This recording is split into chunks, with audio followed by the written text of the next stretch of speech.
November மாத மழையில் நான் நனைவேன் என்றேன்.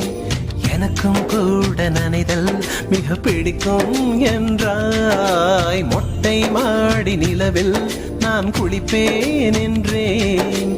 எனக்கும் அந்த குளியல் மிக பிடிக்கும் என்றாய். சுகமான குரல் யார் என்றால் சுசீலாவின் குரல் என்றேன். எனக்கும் அந்த குரலில் ஏதோ மயக்கம் என நீ சொன்னாய். கண்கள் மூடிய புத்தர் சிலை என் கனவில் வருவது பிடிக்கும் என்றேன்.